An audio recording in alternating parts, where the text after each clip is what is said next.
میں آپ جیسی چنندہ جماعت کا دل سے استقبال کرتا ہوں۔ بھائی آپ سب کو یہ بات معلوم ہے کہ اللہ تعالیٰ نے آپ کو جو رتبہ عطا فرمایا اور جس مقام سے نوازا ہے، یقین مانیے کہ وہ ملت کا سب سے عظیم اور سب سے قابل قدر مصلی رسول کے جانشین، آپ منبر رسول کے امیر۔ دنیا میں کوئی انسان کتنا بڑا ہو جائے، جب وہ مسجد میں جاتا ہے تو اس کا سر آپ کی آواز ہی پہ جھکتا ہے اور آپ ہی کی نقل کر کے وہ اللہ کی عبادت فرض ادا کرتا ہے۔ اللہ تعالیٰ نے آپ کو جو منصب اور مقام دیا، کیا جناب محمد رسول اللہ صلی اللہ علیہ وسلم کی بشارت کافی نہیں ہے کہ 40 دن اگر تکبیر اولیٰ کے اہتمامات ادا کرتا ہے تو اللہ تعالیٰ کی طرف سے انہیں جنت سے براعت کی بشارت دی جاتا ہے۔ آپ وہ جماعت ہیں جن کو اللہ تعالیٰ نے ایک خاص منصب کے ہیں، ایک خاص رتبے کے لیے چنا ہے۔ تنخواہ کا معیار، زندگی کے گزارنے کی سطح چاہے کچھ بھی ہو، لیکن اللہ کے رسول صلی اللہ علیہ وسلم سے جو آپ کے تعلق سے آپ کے رتبے کی بلندی کی دنیا کو خوشخبری دی اور اللہ کے یہاں جو رتبہ ہے، یقین مانیے کہ وہ بہت ہی بلند ہے۔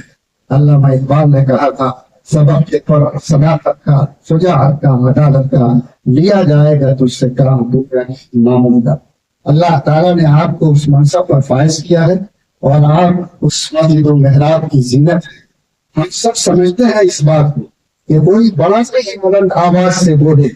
لیکن ایک منبر رسول پر بیٹھا ہوا امام آہستگی کے ساتھ بھی ملت کو آواز دیتا ہے تو جو تاثیر اس کی آواز پہ ہوتی ہے، بڑے سے بڑے انسان کی آواز پہ تاثیر نہیں ہوتی ہے۔ حضرت میرے شریعت دامت برکات جن کی نگاہ اور نظر اس بات پر تھی کہ ہمیں ہر سطح پر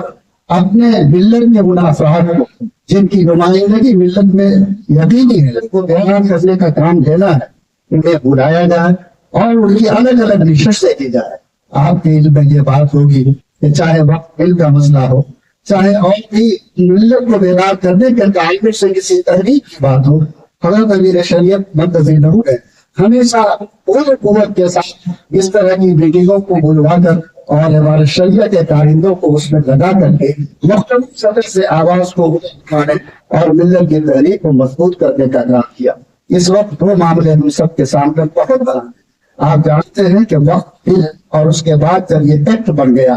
تو یہ کس قدر سنگین ہے اور اس کے کتنے نقصانات خطرناک ہیں۔ شاید بہت سارے لوگ وہ ہیں لیکن بہت گہرائی تک ان کی نظر ابھی تک نہیں ہو سکی۔ عمارت شریعہ نے بل کی آہٹ سے لے کر قیام تک جو تحریکیں اور جو کام اس موضوع پر کیے ہیں وہ نظر کے تاریخ کا ایسا حصہ ہے جس کو انمٹ کہا جا سکتا ہے۔ عمارت شریعہ کی یہ کوشش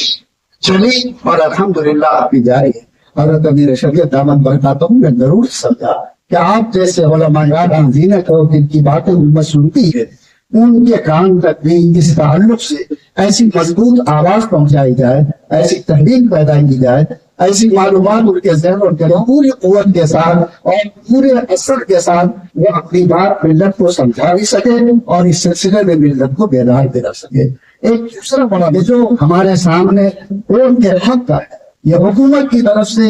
ملک کے سنویدھان اور دستور نے ہم سب کو دیا ہے اور یہی وہ طاقتور ہتھیار ہے جو آج کی تاریخ میں ہمارے لیے ملک میں اپنی نمائندگی درج کرانے کے لیے بنیاد کی حیثیت رکھتا ہے۔ ایسے موقع پر اگر آپ جیسے نمائندہ علماء کرام، منبر و محراب کے ذمہ داران اگر صحیح رخ پر امت کی رہنمائی کریں گے تو انشاءاللہ اس کا فائدہ ضرور ہے۔